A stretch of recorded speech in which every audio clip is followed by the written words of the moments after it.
आज हम लोग डाइट थेरेपी में फ़ीवर के बारे में पढ़ेंगे या ज्वर के बारे में कि ये क्या होता है, किस तरह की डाइट इस कंडीशन में दी जाती है और ये किस तरीके से हमारे शरीर को प्रभावित करता है। ठीक है, तो फ़ीवर क्या होता है अगर हम सामान्य बोलचाल की भाषा में देखें तो जब शरीर का तापमान सामान्य तापमान से अधिक हो जाता है तो उसे ज्वर कहते हैं। अब सामान्य तापमान क्या होता है, तो 97.4 फ़ारेनहाइट या फिर 37 डिग्री सेल्सियस जो टेम्परेचर है उसे हम सामान्य तापमान के अंतर्गत लेते हैं। अगर हमारे शरीर का तापमान इससे ज़्यादा हो जाता है 1 या 2 डिग्री तो वो ज्वर की स्थिति बन जाती है। ठीक है, और एक जो इम्पॉर्टेंट चीज़ है वो ये है कि ज्वर वास्तव में रोग नहीं होता है बल्कि किसी रोग का लक्षण होता है। जब हमारे शरीर में किसी भी तरह का संक्रमण प्रवेश करता है तो हमारा शरीर अपने जो उसका तापमान है उसको बढ़ाता है हमारे शरीर को प्रिवेंट करने के लिए उस संक्रमण से, जिससे ज्वर की स्थिति आती है। ठीक है, जैसे कि इसमें लिखा है कि ज्वर किसी भी संक्रमण का सर्वाधिक महत्वपूर्ण चिन्ह होता है। कोई भी संक्रमण, बैक्टीरिया या कोई ऐसी चीज़ जो हमारे शरीर के लिए फॉरेन पार्टिकल है, मतलब बाहर की चीज़ है जो हमारे शरीर को लगता है कि हमारे शरीर के लिए हानिकारक है, वो जब भी हमारे शरीर में आती है तो हमारा शरीर उस तापमान को बढ़ा देता है जिससे वो चीज़ नष्ट हो जाए। ठीक है, हमारे शरीर में बहुत सारी एंटीबॉडीज़, WBC या श्वेत रक्त कणिकाएँ आप लोगों ने फर्स्ट ईयर में पढ़ा होगा, जो हमारे शरीर की आर्मी होती है, जो हमारे शरीर में आने वाले किसी भी फॉरेन पार्टिकल को तुरंत नष्ट करने की कोशिश करती है। ये सब एक्टिव हो जाती है और तापमान को बढ़ाती है जिससे फीवर आता है। अब यहाँ पे देखिए कुछ स्टेप्स दिए हुए हैं कि कैसे हमारे शरीर में जब कोई भी फॉरेन पार्टिकल जैसे बैक्टीरिया या फंजाई या कोई भी संक्रमण प्रवेश करता है तो अस्थि मज्जा में उपस्थित फैगोसाइट, जो एक तरह की हमारा क्या कह सकते हैं डिफेंस सिस्टम का पार्ट होती हैं, वो एक्टिवेट हो जाती हैं, वो सक्रिय हो जाती हैं और एक हार्मोन का सिक्रीशन करती हैं। इसका नाम होता है पैरोजिन, जो क्या करता है, जो ज्वर कारक हार्मोन होता है, मतलब जो फीवर को इंड्यूस करता है। ठीक है, अब ये जो हार्मोन होता है वो क्या करता है, हमारे ब्रेन में जाके हाइपोथैलेमस को बताता है कि हमारे शरीर के तापमान को बढ़ाना है, कोई फॉरेन पार्टिकल हमारे शरीर में आ गया है और इसको नष्ट करना है और हमें अपने शरीर का तापमान बढ़ाना है। और फिर जो हाइपोथैलेमस होता है वो मैसेज करता है और हमारे शरीर का तापमान सामान्य तापमान से बढ़ जाता है।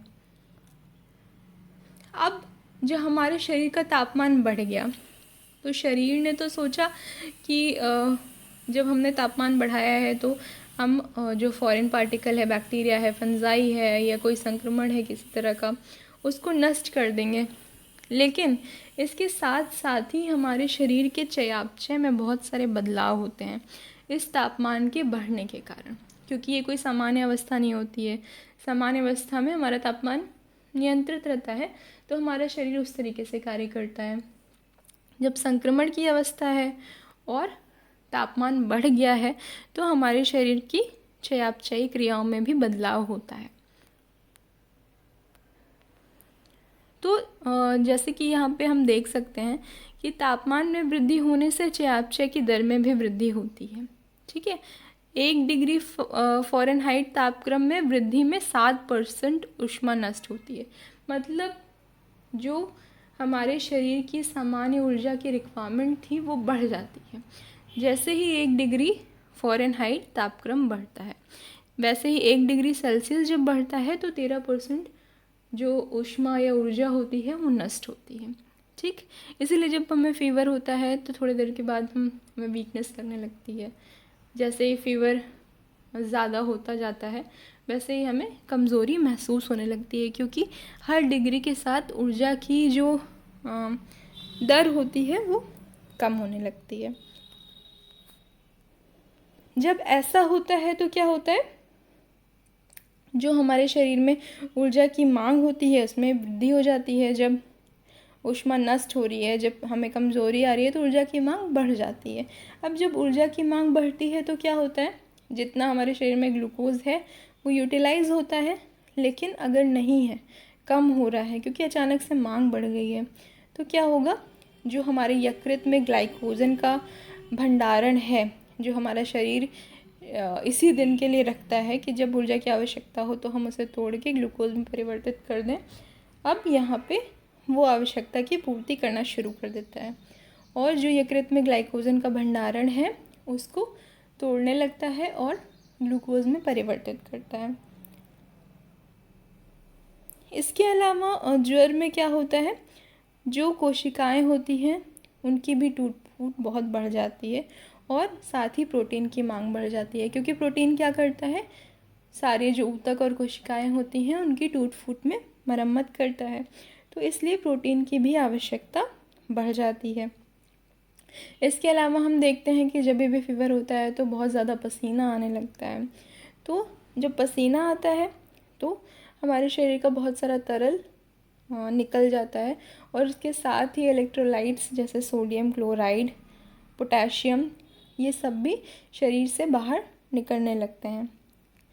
इसके अलावा ज्वर में प्रोटीन के अधिक प्रयोग के कारण नाइट्रोजन का यूरिया के रूप में उत्सर्जन होने लगता है ना। जब प्रोटीन बहुत ज़्यादा टूटता है, जब टूटेगा तो इसका बाय प्रोडक्ट भी बनेगा, है ना, मतलब जो अंत वाला प्रोडक्ट होता है वो भी बनेगा, तो वो हमारे शरीर से उत्सर्जित भी होने लगता है। अब कौन कौन से ज्वर के प्रकार होते हैं वो हम जानेंगे। 2 प्रकार के ज्वर होते हैं, एक होता है एक्यूट फीवर और दूसरा होता है क्रॉनिक फीवर। एक्यूट फीवर क्या होता है, एक्यूट फीवर वो ज्वर होता है जो शॉर्ट टाइम के लिए होता है, मतलब कम समय के लिए होता है, लेकिन इसमें जो तापमान की वृद्धि होती है वो ज़्यादा होती है, मतलब कम समय में शरीर का तापमान ज़्यादा बढ़ जाता है। इसके उदाहरण के रूप में हम टाइफाइड को देख रहे हैं, है ना। जैसे कि हम जानते हैं टाइफाइड किसके संक्रमण से होता है, साल्मोनेला टाइफी एक बैक्टीरिया होता है जिसके संक्रमण से टाइफाइड होता है। ये एक तरह का एक्यूट फीवर या एक्यूट ज्वर होता है। इसका जो रूट होता है जिससे ये आता है, ये मलमूत्र द्वारा या फिर कोई गंदा खाना है, संक्रमित खाना है, उसकी वजह से आता है हमारे शरीर में, ठीक है। मेनली ये इंटेस्टाइन को प्रभावित करता है, आंतों को प्रभावित करता है और सभी आयु वर्ग में ये हो सकता है, मतलब कोई भी ऐसा नहीं है कि या ये बूढ़े में ही होगा या बच्चों में ही होगा, जो भी इस बैक्टीरिया के संपर्क में आता है उसको हो सकता है। अब इसका उपचार क्या होता है, शॉर्ट ड्यूरेशन का है और बहुत ज़्यादा तापमान बढ़ा है तो पहले तो तापमान को कम करने के लिए दवाएं दी जाती हैं। इसके अलावा इन्फेक्शन को कम करने के लिए एंटीबायोटिक थेरेपी दी जाती है। इसके अलावा स्वच्छता बहुत आवश्यक होती है, क्योंकि ये ऐसे मार्ग से ही ये संक्रमण आ रहा है जहाँ पे स्वच्छता नहीं थी, तो स्वच्छता बहुत आवश्यक है। इसके अलावा प्रॉपर रेस्ट आवश्यक है इस समय, और साथ ही उचित खान पान या डाइट के बारे में हम अभी आगे पढ़ेंगे। अब क्या चयापचयी बदलाव आते हैं, जैसे कि हम जानते हैं कि हमने अभी देखा था कि जब तापमान बढ़ता है तो बहुत सारे मेटाबॉलिक चेंजेस आते हैं, चयापचयी बदलाव आते हैं। तो अगर हम एक्यूट फीवर की बात करें तो क्योंकि कम समय के लिए होता है लेकिन तापमान बहुत ज़्यादा बढ़ जाता है, और हमने जैसे देखा कि 1 डिग्री फ़ारेनहाइट अगर तापमान बढ़ रहा है तो 7% मेटाबॉलिक रेट, चयापचयी दर भी बढ़ गई है ना। तो इसमें भी यही होता है, क्योंकि तापमान बहुत ज़्यादा बढ़ रहा है तो चयापचयी दर बहुत बढ़ जाती है और जो भी सारे न्यूट्रिएंट हमारे शरीर में हैं वो बहुत तेज़ी से यूटिलाइज होने लगते हैं। तो इसलिए क्या होता है, ऊतक प्रोटीन में कमी होती है। जब हमारे शरीर में प्रोटीन की कमी है तो शरीर मांसपेशियों से प्रोटीन तोड़ने लगता है, तो क्या होता है, बहुत ज़्यादा टूट फूट होती है और इसकी मरम्मत नहीं हो पाती, जिससे ऊतक प्रोटीन में कमी होती है। ग्लाइकोजन के भंडारण का क्षय होता है, जैसा अभी हम लोगों ने पढ़ा कि जब हमारे शरीर में ग्लूकोज की कमी होने लगती है तो शरीर क्या करता है, यकृत से ग्लाइकोजन को ग्लूकोज में बदलने लगता है और शरीर को तुरंत एनर्जी देने लगता है। लेकिन जब बहुत ज़्यादा, क्योंकि तापमान बढ़ गया है, बहुत ज़्यादा ऊर्जा की ज़रूरत है, तो क्या होता है, जो हमारे शरीर का स्टोरेज है वो भी ख़त्म होने लगता है धीरे धीरे। डायरिया और वमन मतलब वॉमिटिंग के कारण इलेक्ट्रोलाइट का बैलेंस बिगड़ जाता है, क्योंकि हमारे शरीर से पानी के साथ साथ सोडियम, क्लोराइड, पोटेशियम ये सब निकलने लगता है। इसके अलावा पोषक तत्वों के अवशोषण में भी कठिनाई होती है। अब ऐसा क्यों होता है? अब जैसे कुछ पोषक तत्व ऐसे होते हैं जो एक दूसरे से जुड़े होते हैं, जैसे कैल्शियम को एब्जॉर्ब करने के लिए विटामिन डी की आवश्यकता होती है ना। कार्बोहाइड्रेट, प्रोटीन के सही यूटिलाइजेशन के लिए कार्बोहाइड्रेट की आवश्यकता होती है। तो जब इन सब का बैलेंस बिगड़ जाता है तो उनके अवशोषण में भी कठिनाई होती है। इसके अलावा जब संक्रमण ज़्यादा हो जाता है आंतों में और रक्तस्राव होने लगता है तो भी प्रोटीन का क्षय या प्रोटीन कम होने लगता है और एनीमिया की भी कई बार कंडीशन आ जाती है। अब इसके लक्षण क्या क्या हैं? जैसे कि हमने बताया कि कोई भी संक्रमण होता है शरीर में तो सबसे पहले तापमान रेज होता है, मतलब ज्वर आया। आंत का संक्रमण है तो पेट में पीड़ा होगी, ठीक है। भोजन सही तरीके से पच नहीं रहा है तो डायरिया हो जाता है ना। भूख नहीं लगती है, वॉमिटिंग होती है, तो ये सारे इसके सिम्टम होते हैं। अब पोषण प्रबंधन में हम क्या देखेंगे? सबसे पहले तो जो हमारा ऑब्जेक्टिव होना चाहिए वो क्या होना चाहिए कि पर्याप्त पोषण बना रहे, मतलब कि अगर ग्लूकोज यूटिलाइज हो रहा है तो वो फिर से शरीर में पहुंच जाए, ग्लाइकोजन जो हमारा भंडारण है, जो स्टोरेज है, उसका बहुत ज़्यादा क्षय ना हो। इसके अलावा नाइट्रोजन संतुलन को सुधारना, है ना। जब प्रोटीन बहुत ज़्यादा टूट रहा है तो बायो प्रोडक्ट के रूप में नाइट्रोजन बन रहा है, तो उसके संतुलन को सुधारने के लिए हाई बायोलॉजिकल वैल्यू का प्रोटीन, जैसे दूध, है ना, दूध, अंडा, इस तरह की चीज़ें जो उच्च गुणवत्ता वाले प्रोटीन होते हैं, जिनमें सभी अमीनो अम्ल मिल जाए, वो आहार में सम्मिलित किए जाने चाहिए।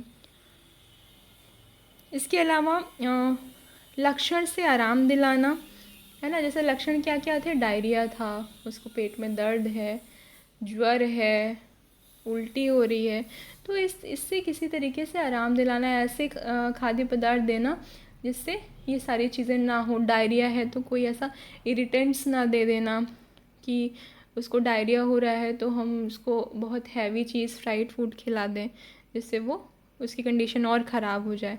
तो ये नहीं करना है, हल्का भोजन देना है जिसमें सभी पोषक तत्व आराम से मिल जाएं। हाथों को प्रभावित होने से बचाना, वही सेम चीज़ जैसा बताया कि कोई भी ऐसे इरिटेंट्स नहीं देने हैं। जैसे कोई भी बहुत ज़्यादा रेशे वाला या कोई ऐसा पदार्थ जिसमें बहुत बल्क बनता हो, जो आंतों को प्रभावित करे, आंतों पे लोड डाले, ऐसे कोई भी भोज्य पदार्थ नहीं देने हैं। अब अगर हम आहार आयोजन की बात करें तो कितने पोषक तत्वों किस तरह के किस अमाउंट में चाहिए होते हैं उसके बारे में हम लोग देखेंगे। तो ऊर्जा जो होती है वो 10 से 20% बढ़ जाती है, ठीक।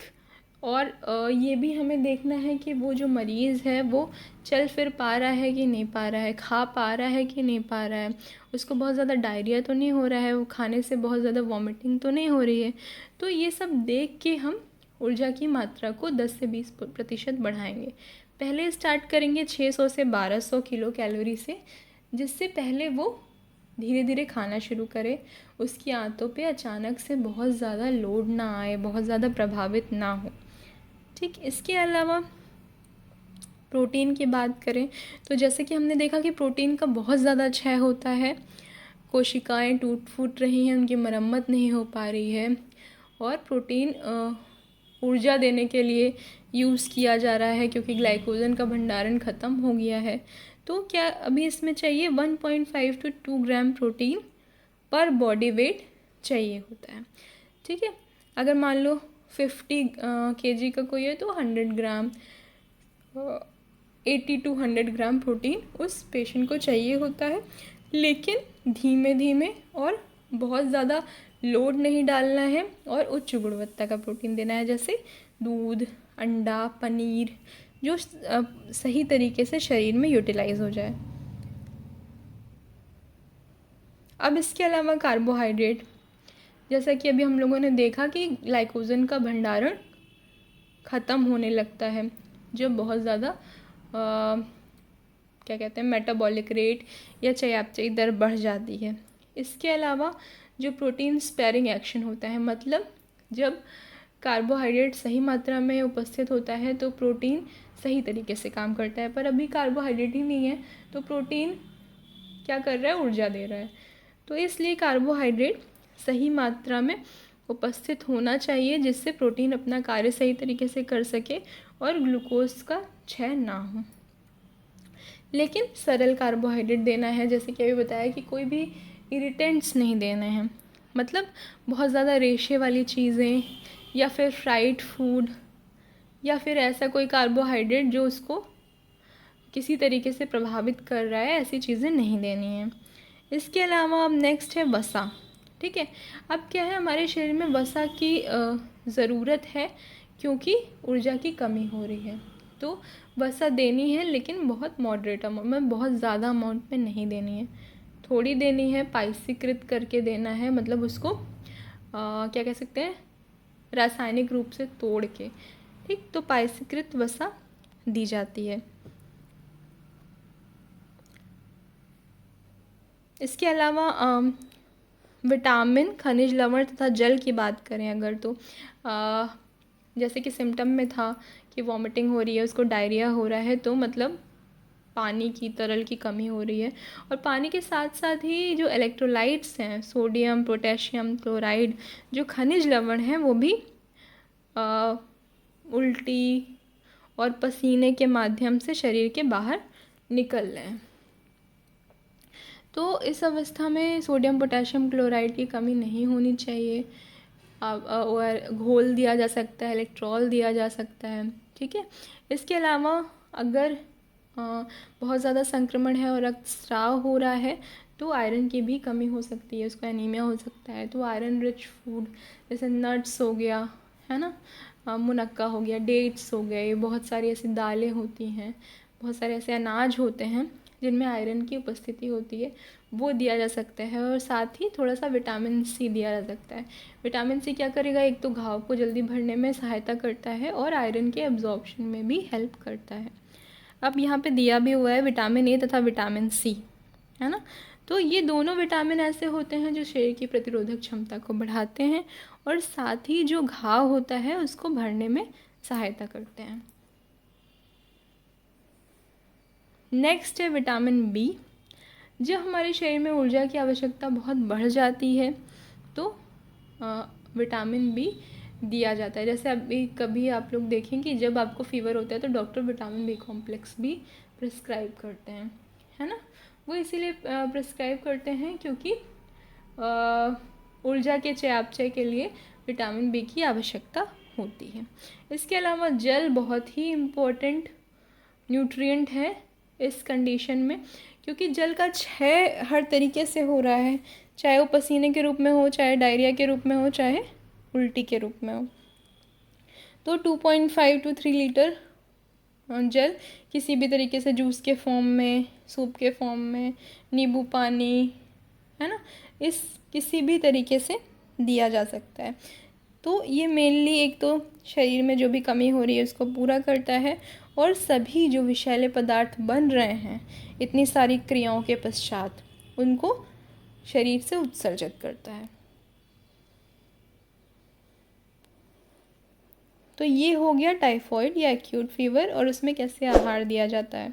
अगर इससे रिलेटेड आपकी कोई क्वेरी है तो आप कमेंट बॉक्स में डाल सकते हैं, हम ज़रूर आपके क्वेश्चन का आंसर देने की कोशिश करेंगे।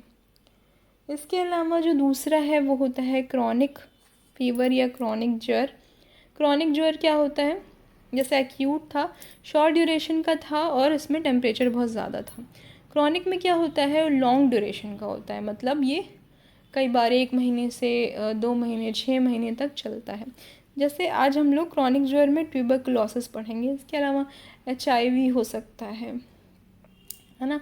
इस तरह के जो भी ज्वर होते हैं वो लॉन्ग टाइम के लिए चलते हैं और टेम्परेचर बहुत कम रहता है इनमें।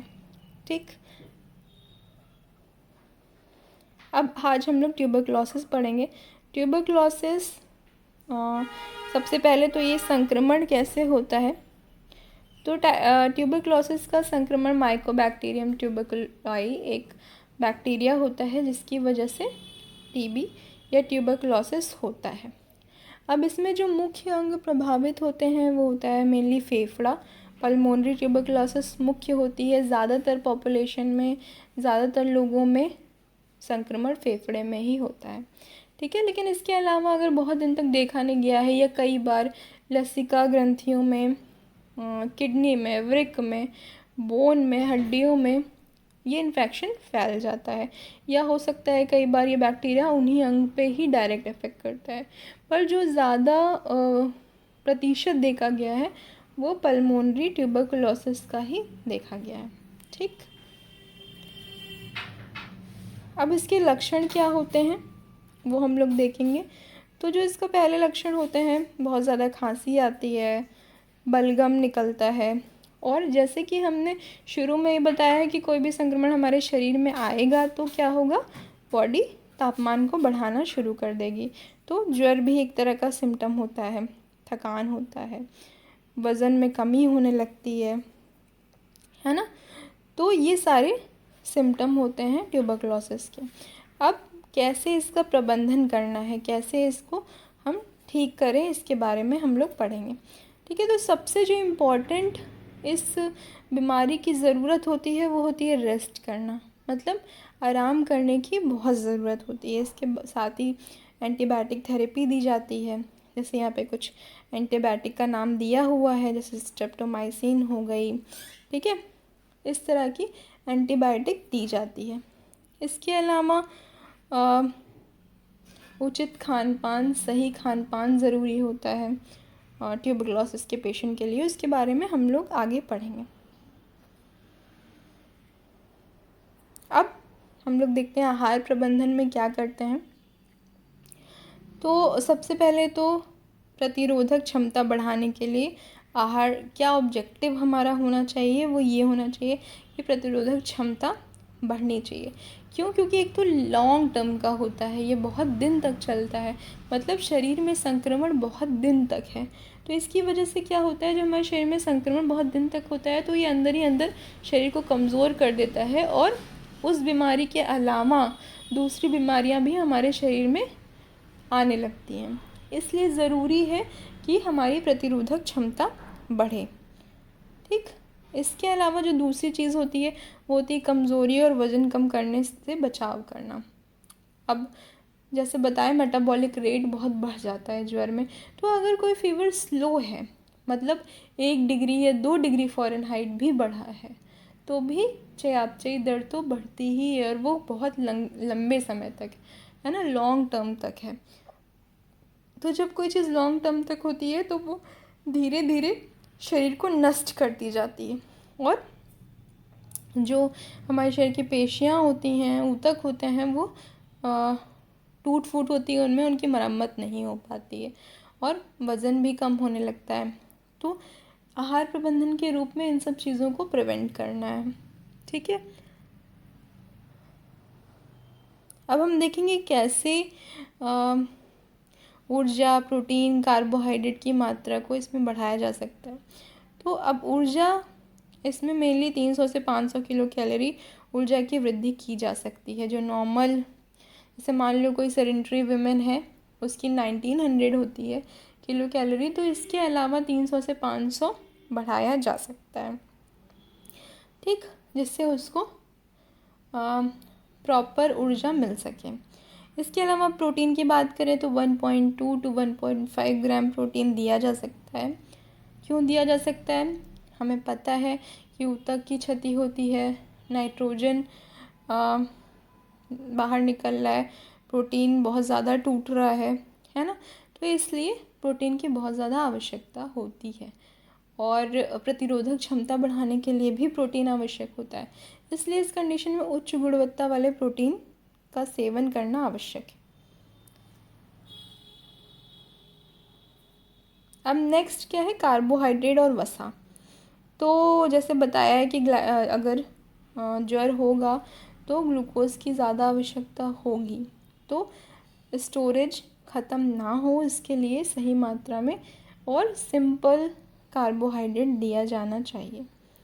ठीक, इसके अलावा वसा भी पाइसीकृत हल्की वसा देनी चाहिए, बहुत हैवी कोई फ्राइड फूड नहीं दे देना चाहिए।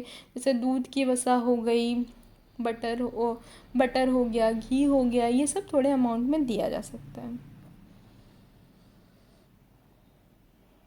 अब विटामिन तथा खनिज लवण। तो जो सबसे इम्पॉर्टेंट विटामिन ट्यूबरक्लोसिस के लिए होता है वो होता है कैल्शियम। ठीक है, कैल्शियम क्यों आवश्यक है? क्योंकि जो लंग्स में जो इन्फेक्शन होता है, लंग में जो संक्रमण करता है वो बैक्टीरिया, उस घाव को भरने के लिए कैल्शियम बहुत ही एक महत्वपूर्ण पोषक तत्व होता है। इसलिए 500 ml टू 1 लीटर मिल्क इस कंडीशन में इम्पॉर्टेंट होता है। वो किसी भी फॉर्म में दिया जा सकता है, पनीर के फॉर्म में दे सकते हैं, है ना, या कोई डेज़र्ट बना के दिया जा सकता है। तो जैसा भी उस समय मरीज़ को पसंद आ रहा है आप उस तरीके से उसको दे सकते हैं। इसके अलावा कई बार इतना कैल्शियम नहीं मिल पाता है हमारी डाइट में, तो कैल्शियम सप्लीमेंट विटामिन डी के साथ दिया जा सकता है, क्योंकि विटामिन डी आवश्यक होता है कैल्शियम के अवशोषण के लिए। और जब संक्रमण है, घाव हुआ है, तो रक्तस्राव हो सकता है, कई बार बलगम में ब्लड आता है ना, तो मतलब आयरन की भी कमी हो सकती है, अंदर ही अंदर रक्तस्राव हो रहा हो, तो इसलिए आयरन के भी सप्लीमेंट दिए जाते हैं या फिर आयरन रिच फूड दिया जाता है। साथ में विटामिन सी दिया जाता है जिससे वो अच्छे से यूटिलाइज हो सके। इसके अलावा विटामिन ए भी एक इम्पॉर्टेंट न्यूट्रिएंट होता है, क्योंकि ये प्रतिरोधक क्षमता को बढ़ाता है और घाव को भरने में भी हेल्प करता है ना। लेकिन विटामिन ए को मेनली जो इसका रेटिनॉल फॉर्म होता है, जो हमारे शरीर में जाके बनता है, उस फॉर्म में ही देना चाहिए, क्योंकि इस समय हमारे शरीर में जो विटामिन ए है वो ठीक तरीके से उसका यूटिलाइज़ नहीं हो पाता है, रेटिनॉल के फॉर्म में ही यूटिलाइज़ हो पाता है। इसलिए एनिमल प्रोटीन, एनिमल सोर्स जो होते हैं उनसे ज़्यादा विटामिन ए देने की कोशिश करनी चाहिए। इसके अलावा जो 2 खनिज लवण हैं, जिंक और क्रोमियम, ये भी बहुत इम्पॉर्टेंट होते हैं, क्योंकि ये क्या करते हैं, प्रतिरोधक क्षमता को बढ़ाते हैं। और जैसा बताया कि अगर कोई फीवर लॉन्ग टर्म में है तो वो और भी रोगों को आमंत्रित करने का एक साधन होता है, क्योंकि प्रतिरोधक क्षमता कम होने लगती है धीरे धीरे। इसके अलावा बी कॉम्प्लेक्स और विटामिन सी। तो विटामिन सी तो हम जानते हैं कि घाव को भरने में, ऊतकों की मरम्मत करने में, है ना, इम्यूनिटी बढ़ाने में, और साथ ही साथ अगर आयरन ले रहे हैं तो आयरन के एब्जॉर्प्शन में ये विटामिन बहुत ज़रूरी होता है। तो इसलिए विटामिन सी सप्लीमेंट के रूप में या डाइट में सम्मिलित किया जाना चाहिए। ठीक, इसके अलावा बी कॉम्प्लेक्स, जैसे बताया कि अगर ऊर्जा की आवश्यकता ज़्यादा है तो उसके चयापचय के लिए बी कॉम्प्लेक्स की ज़रूरत होती है। तो इसलिए बी कॉम्प्लेक्स की जो बिकासूल की टैबलेट्स आती हैं वो दी जा सकती हैं, और इसके साथ ही डाइट में भी सम्मिलित करना चाहिए। अब आहार देने का तरीका क्या होना चाहिए?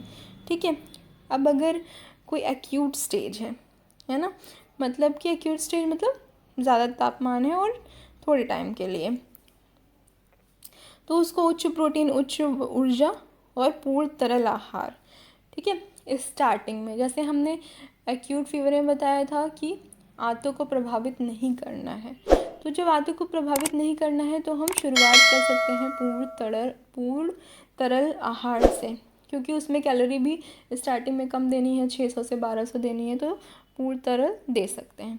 लेकिन वो जो पूर्ण तरल हो उसमें उच्च प्रोटीन और उच्च ऊर्जा होनी चाहिए।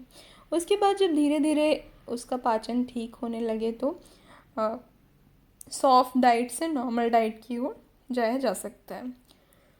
ऐसे आहार देने चाहिए जो सिंपल हो, आराम से पच जाए, आराम से डाइजेस्ट हो जाए और मेनली अट्रैक्टिव हो, क्योंकि जो पेशेंट होता है एनोरेक्सिक हो जाता है, उसका खाने पीने का मन नहीं करता है, तो कलरफुल प्लेट बनाई जा सकती है या फिर इस तरह की चीज़ें दी जा सकती हैं जो उसको देख के खाने का मन करे, है ना। और 6 समय आहारी योजना, 6 मील पैटर्न बनाया जा सकता है, क्योंकि वो एक बार में बहुत ज़्यादा नहीं खा सकता है, तो थोड़ा थोड़ा 6 से 8 बार दिया जा सकता है। इसके अलावा अनाज तथा दालों से मिश्रित आहार, जैसे हमने बताया कि कुछ प्रोटीन होते हैं जो सभी चीज़ों में नहीं, सभी भोज्य पदार्थों में नहीं पाए जाते हैं, ठीक है। तो अनाज तथा दालों में भी ऐसे ही होता है, सेम चीज़, कि कुछ अमीनो अम्ल अनाज में होते हैं, कुछ दालों में होते हैं, इसलिए इनको मिक्स करके उच्च गुणवत्ता वाले प्रोटीन बनाए जाने चाहिए, ठीक है। जैसे दही और खिचड़ी हो गई, दलिया दिया जा सकता है, पौष्टिक रोटी और दाल दी जा सकती है। इस तरह से मिक्स करके भोजन बनाया जाना चाहिए, ठीक है। इसके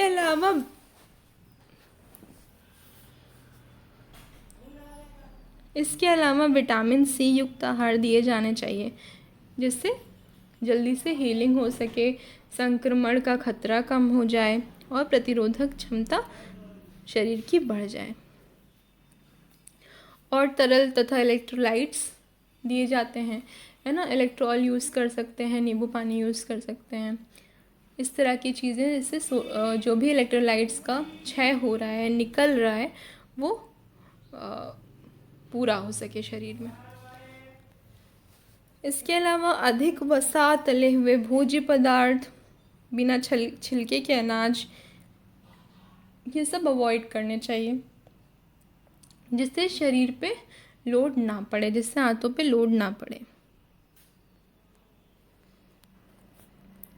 तो ये था हमारा आज का टॉपिक, फीवर, ठीक है, कि कैसे उसमें आहार देने हैं, किस तरह के देने हैं, क्या होता है, कितनी तरह के होते हैं। अगर आपको इस टॉपिक से कोई भी क्वेश्चन है तो आप पूछ सकते हैं कमेंट बॉक्स में, और हम पूरी कोशिश करेंगे कि उनका आंसर दे सकें, ठीक है। Okay, thank you. ये इस चैप्टर से रिलेटेड कुछ संभावित प्रश्न हैं जो एग्ज़ाम में आ सकते हैं। अगर आपके भी कुछ क्वेश्चंस हो तो आप कमेंट बॉक्स में डाल सकते हैं, हम उनके आंसर देने का पूरा प्रयास करेंगे।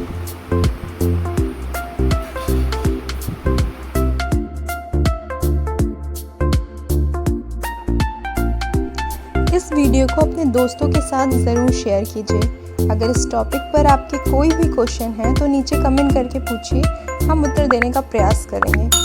और अगर आपने अभी तक हमारे चैनल को सब्सक्राइब नहीं किया है तो तुरंत सब्सक्राइब करिए, साथ ही बेल आइकन पर क्लिक करें ताकि आगे आने वाले सभी वीडियो आप तक पहुंचते रहें और आप हमसे यूं ही जुड़ें।